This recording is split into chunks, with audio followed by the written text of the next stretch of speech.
नमस्कार विद्यार्थी मित्रों, केम छो? मजामां छो ने? सरस, वेरी गुड। विद्यार्थी मित्रों, आज आपणे धोरण 6 नी अंदर विषय गणित अगाऊ આપણે 1 થી 5 પ્રકરણ ભણી ગયા। આજે આપણે પ્રકરણ 6 પૂર્ણાંક સંખ્યાઓની શરૂઆત કરવાના છીએ। અગાઉના ધોરણની અંદર આપણે જે સંખ્યાઓ ભણી ગયા એની થોડીક આપણે વાત કરી લઈએ કે એ જે સંખ્યાઓ ભણ્યા એ આપણે પ્રાકૃતિક સંખ્યાઓનો અભ્યાસ તમે કર્યો, બરાબર? કે કઈ કઈ સંખ્યાઓ છે, પ્રાકૃતિક સંખ્યાઓ છે, એના વિશે તમે જોયું હતું કે પ્રાકૃતિક સંખ્યાઓ કઈ છે।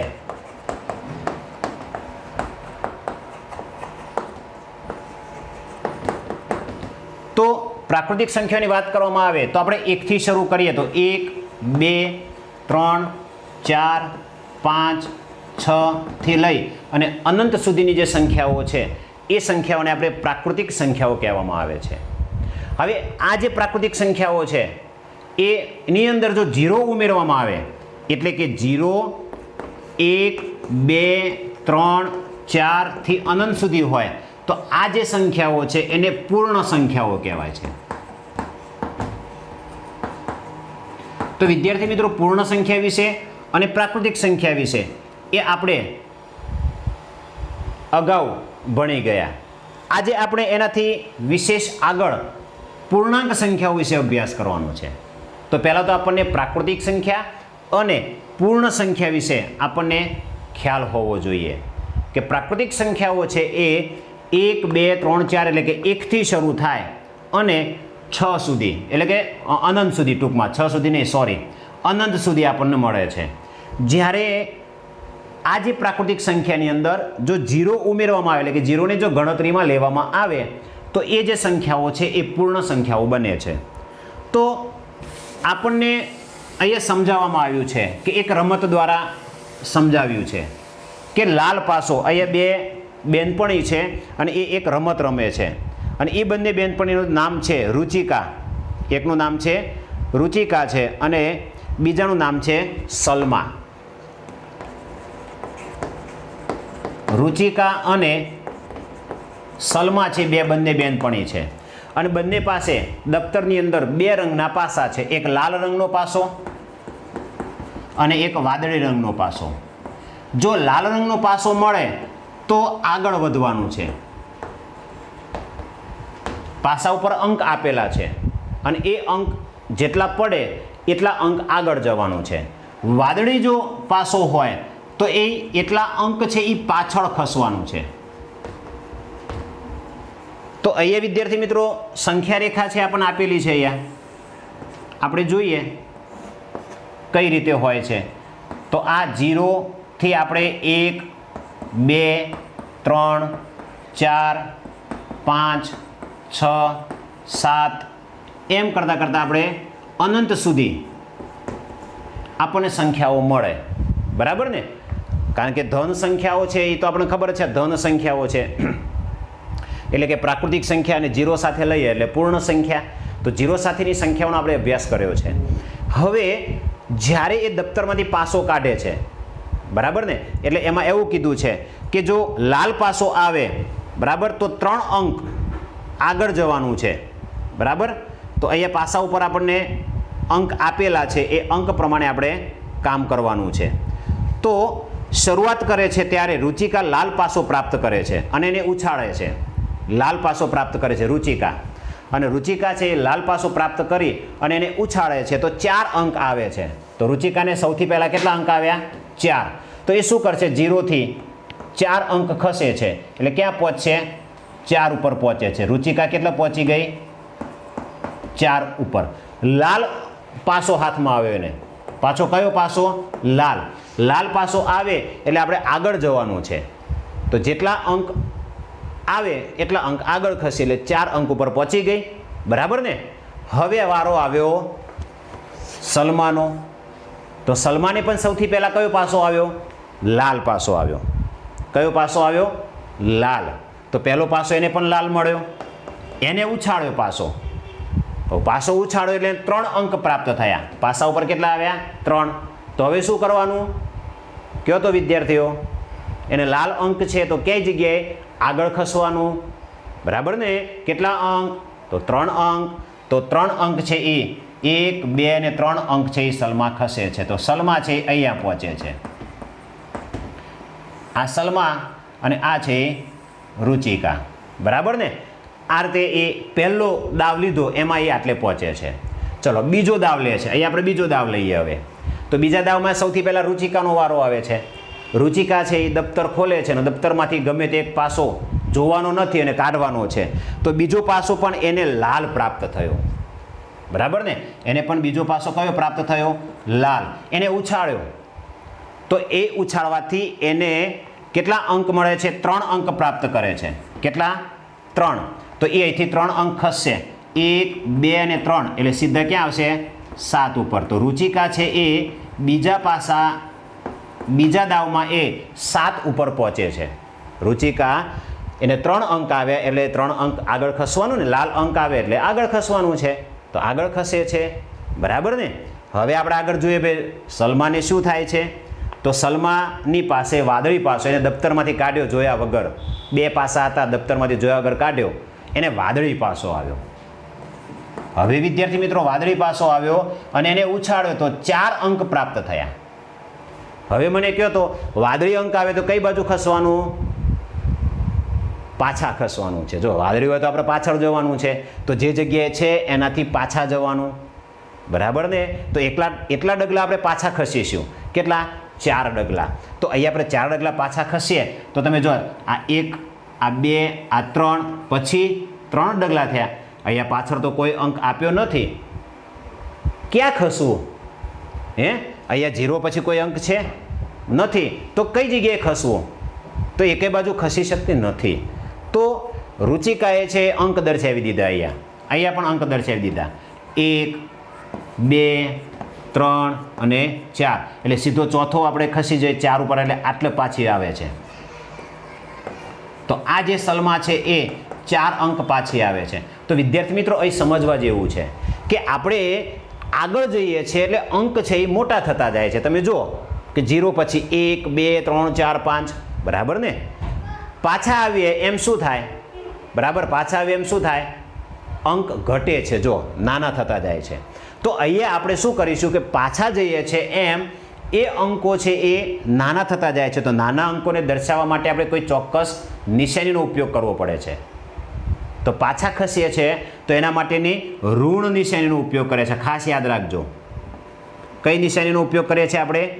ઋણ જે નિશાની છે એનો, માઇનસ જેને કહીએ છીએ આપણે, એટલે કે એની વિરુદ્ધ દિશામાં આગળ વધીએ છીએ એટલા માટે એના નિશાની ચિહ્નનો ઉપયોગ કરીએ છીએ. અને 0 કરતાં નાની સંખ્યા તરફ જવા માટે આપણે ચિહ્નનો ઉપયોગ કરીશું અને એ સંખ્યા આગળ ઋણ એટલે કે માઇનસની નિશાની, ઋણની નિશાની દર્શાવવામાં આવે છે. શા માટે ઋણની નિશાની દર્શાવવામાં આવે છે? સમજો કે જેમ આપણે 0 થી આગળ જઈએ છીએ એમ અંક મોટા મળતા જાય છે. જેમ આપણે પાછળ જઈએ છીએ એમ અંક નાના થતા જાય છે. અને નાના થાય છે તો એ નાના અંકોને દર્શાવવા માટે આપણે ઋણ ચિહ્નનો ઉપયોગ કરવામાં આવે છે. એનો મતલબ કે 0 થી નાની સંખ્યાઓ, આ સંખ્યાઓ 0 થી નાની સંખ્યાઓ છે, બરાબર ને? 0 થી નાની. અને આ જે અંકો છે એ 0 થી મોટા. કયા છે? 0 થી મોટા અંકો છે. એટલે આ રીતે આપણે 0 થી નાના અંકો અને 0 થી મોટા અંકો 2 ભાગ આપણે આ કરી શકીએ છીએ. તો ખાસ યાદ રાખજો કે 0 થી મોટા અંકો છે એને આપણે પ્લસ, અહીંયા નિશાન નથી દર્શાવતા પણ એ ધન સંખ્યા કહેવાય છે. 0 થી નાના જે અંકો આવે છે એને ઋણ વડે દર્શાવવામાં આવે છે. તો આપણે હવે ઋણ સંખ્યાઓનો પણ અભ્યાસ કરવાનો છે વિદ્યાર્થી મિત્રો. અત્યાર સુધી તમે ફક્ત ને ફક્ત ધન સંખ્યાઓનો જ અભ્યાસ કર્યો અને શૂન્ય સંખ્યાઓનો.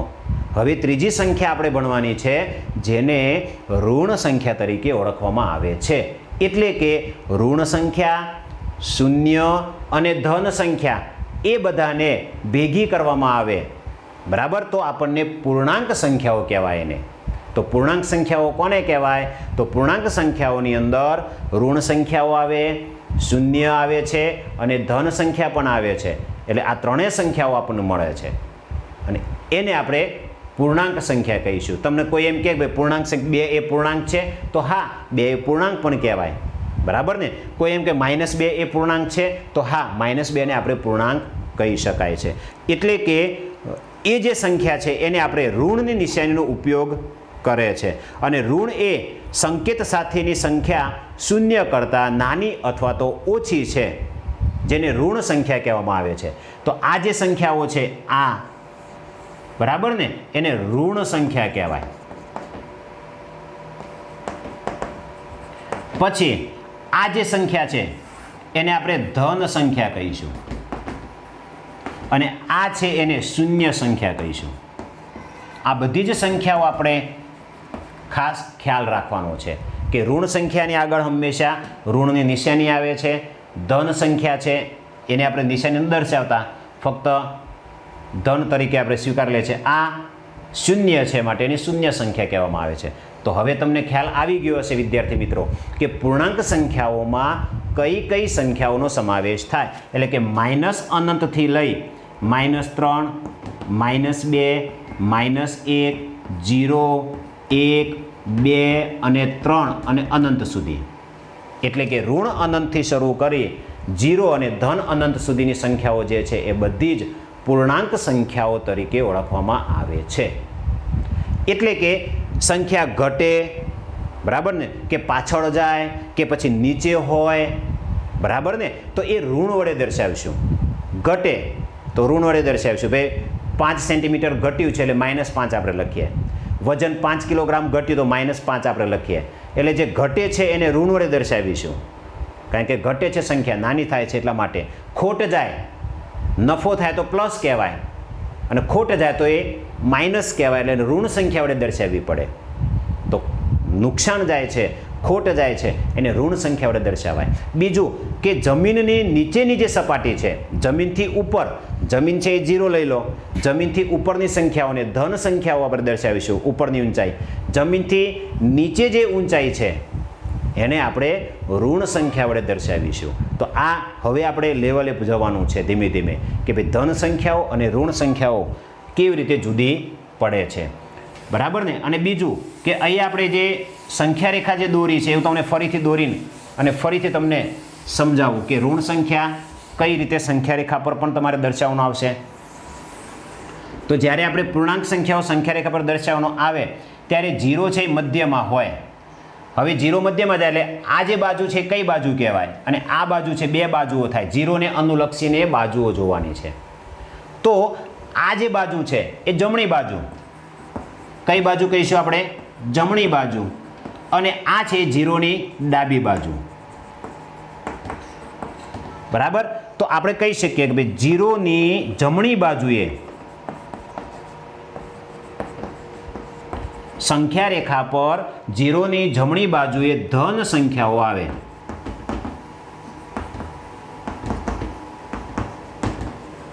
બરાબર. અને 0 અથવા તો 0ની ડાબી બાજુએ ઋણ સંખ્યાઓ આવે છે.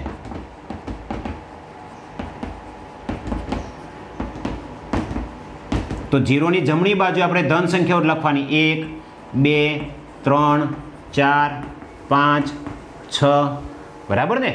0ની જમણી બાજુ છે તે આપણે ધન સંખ્યાઓ દર્શાવીશું. 0ની ડાબી બાજુએ લખીએ ત્યારે આપણે ઋણ સંખ્યાઓ લખવાની છે. એટલે કે -1, -2, -3, -4, બરાબર ને. એટલે આ ખાસ યાદ રાખજો વિદ્યાર્થી મિત્રો કે 0ની જમણી બાજુએ કઈ સંખ્યાઓ આવે, 0ની ડાબી બાજુએ કઈ સંખ્યાઓ આવે, આ ખાસ યાદ રાખજો, બરાબર ને. એટલે ખ્યાલ આ આપણે રાખવાનું છે. બીજું કે 0ની જમણી બાજુએ મોટી સંખ્યાઓ હોય છે અને 0ની ડાબી બાજુએ નાની સંખ્યાઓ હોય છે. એટલે કે 0થી જમણી બાજુ ખસીએ, આ બીજું યાદ રાખવાનું કે 0થી શૂન્યની જમણી બાજુ જઈએ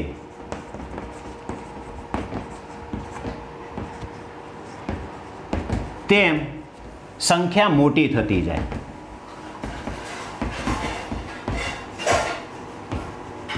તમે જો કે 0ની જમણી બાજુ જઈએ આપણે, અથવા તો સંખ્યા રેખા પર તમે જમણી બાજુ ખસશો ગમે ત્યાંથી, શૂન્યથી ખસો કે જમણી બાજુ ગમે તે બાજુ ખસો, બરાબર ને. એટલે કે જમણી બાજુએ ખસીએ, શૂન્યની ન લખો તો એ ચાલે, સંખ્યા રેખા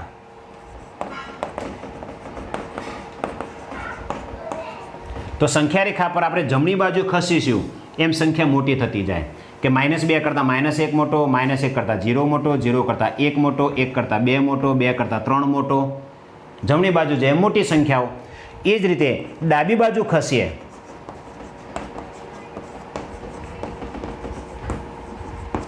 તો નાની સંખ્યા મળે.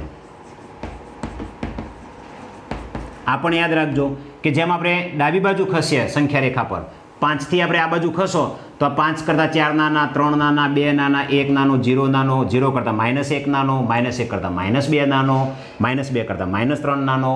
તો આ પણ તમારે યાદ રાખવાનું છે કે કઈ સંખ્યા કઈ બાજુ આવે છે. તો અહીંયા ડેવિડ અને મોહન છે એનું કંઈક નિરૂપણ આપેલું છે, એના જવાબો કીધા છે કે શૂન્યથી ડાબી બાજુ 8 પગલાં. હવે ડાબી બાજુ આવે એટલે કઈ સંખ્યા આવે? ઋણ. શૂન્યથી ડાબી બાજુ ઋણ આવે તો 8 પગલાં ડાબી બાજુ એટલે -8 આવે. બરાબર ને? ડાબી બાજુ -8 તો -8 આપણે સંખ્યા વડે ચિહ્ન વડે દર્શાવવાનું છે. બરાબર ને? પેજ નંબર તમે જો 115 ઉપર. શૂન્યની જમણી બાજુ 7 પગલાં. શૂન્યની જમણી બાજુ 7 પગલાં. જમણી બાજુ કઈ સંખ્યા આવે ભાઈ? ધન. તો જમણી બાજુ 7 પગલાં એટલે +7 આપણે દર્શાવીશું. બરાબર ને? તો આ રીતે તમારે જમણી બાજુ હોય તો પ્લસની નિશાની આવશે અને ડાબી બાજુ હોય, શૂન્યની ડાબી બાજુ હોય તો ઋણની નિશાની આવશે. આ ખાસ યાદ રાખજો. પછી આપણે બીજું જોઈએ કે ભાઈ અનુગામી અને પુરોગામી સંખ્યા. હવે આપણે એક નવું શીખવું કે ભાઈ અનુગામી સંખ્યા અને પુરોગામી સંખ્યા પરીક્ષાની અંદર તમારે પૂછાય છે કે ભાઈ અનુગામી અને પુરોગામી સંખ્યા. તો આપણે પહેલું જોઈએ આપણે અનુગામી સંખ્યા.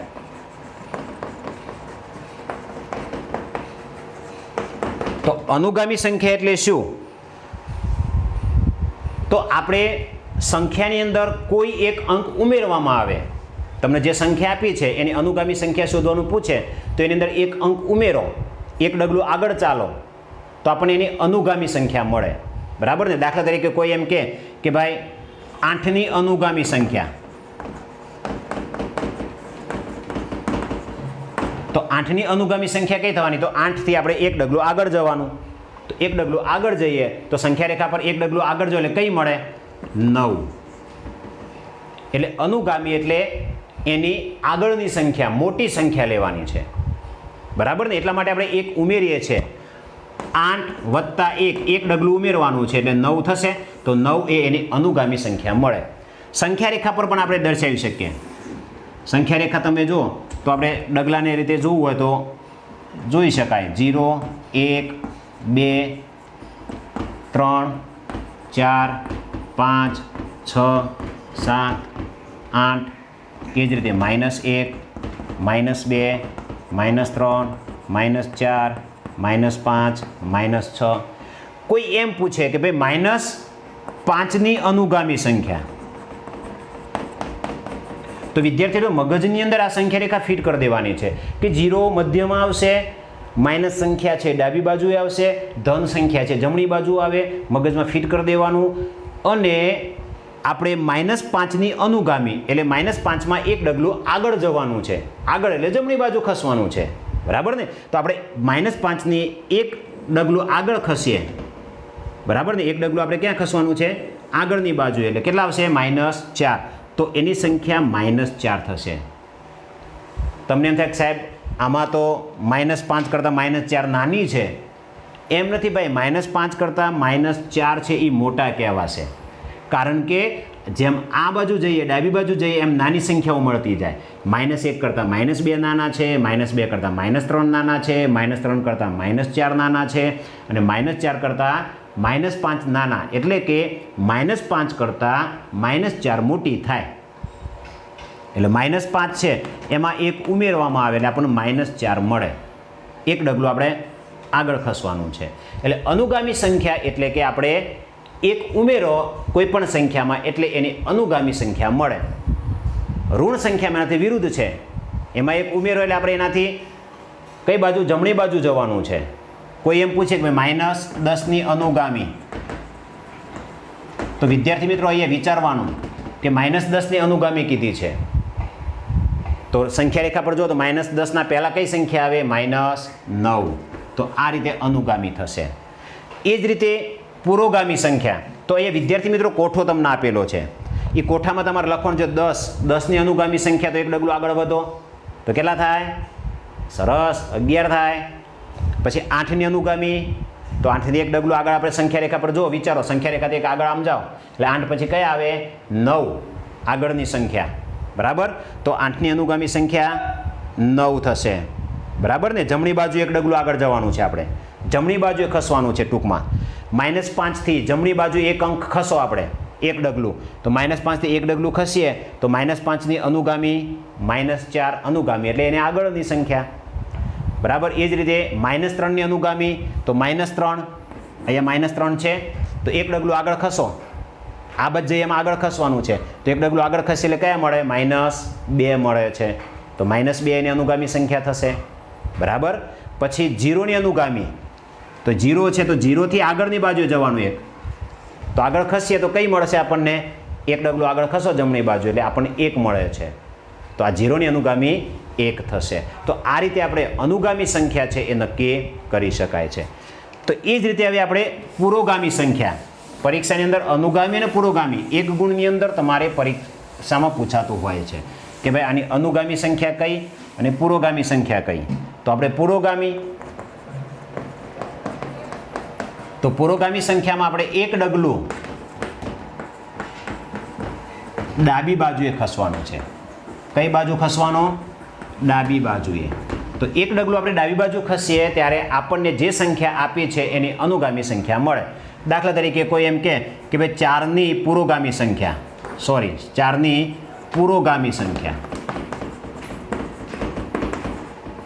તો ચલો 4ની પુરોગામી સંખ્યા કઈ? તો આપણે પુરોગામી કહે ત્યારે એક ડગલું પાછળ જવાનું છે, એટલે કે ડાબી બાજુએ જવાનું છે. તો 4 ઉપર ઊભા રહી જઈએ, મગજમાં આલેખ છે, આ સંખ્યા રેખા છે નક્કી કરવાની. ડાબી બાજુ એક ડગલું ખસ્યા એટલે આપણને શું મળ્યું? 3. તો અહીંયા 4ની પુરોગામી સંખ્યા કઈ થવાની છે? 3 થશે. બરાબર ને?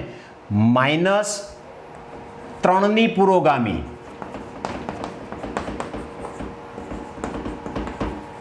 તો -3ની પુરોગામી સંખ્યા કઈ થશે? તો વિદ્યાર્થી મિત્રો તમે અહીંયા જો -3 આપણે અહીંયા છે તો મગજમાં -3 વિચારો, ડાબી બાજુએ ખસવાનું છે. પુરોગામી સંખ્યા માટે ડાબી બાજુએ ખસવાનું, તો -3ની ડાબી બાજુ સંખ્યા જાઓ 1, આ રીતે એક ડગલું ખસ્યા તો કેટલા પહોંચ્યા? -4 ઉપર પહોંચ્યા. તો એની આ છે પુરોગામી સંખ્યા મળશે. એટલે કે પુરોગામી સંખ્યા મેળવવા માટે આપણે એક ડગલું છે એ ડાબી બાજુએ ખસવું પડે અને અનુગામી સંખ્યા મેળવવા માટે એક ડગલું છે એ જમણી બાજુએ ખસવું પડે. એટલે આ રીતે આપણને પુરોગામી અને અનુગામી સંખ્યાઓ છે ખ્યાલ આવશે. અહીંયા વિદ્યાર્થી મિત્રો તમને કોઠો આપેલો છે કે 10ની પુરોગામી સંખ્યા. તો 10 છે તો 10ની પુરોગામી, તો વિચારો કે આપણે 10થી ડાબી બાજુએ ખસો તો 10 પછી આ બાજુ આગળ કઈ આવશે? એની આગળ 9 આવશે. તો 10ની પુરોગામી કઈ થવાની? 9 થશે. 8 છે એની પુરોગામી 7. 5ની પુરોગામી એના આગળની કઈ આવશે? સરસ, 4 આવશે. 3ની પુરોગામી તો એને આગળની જો 3 છે તો 3ની પુરોગામી એક ડગલું આગળ જાઓ એટલે કે પાછળ ખસવાનું છે ડાબી બાજુએ, 2 આવશે. 0ની પુરોગામી તો 0થી આપણે એક ડગલું ડાબી બાજુએ ખસો તો -1 આવે.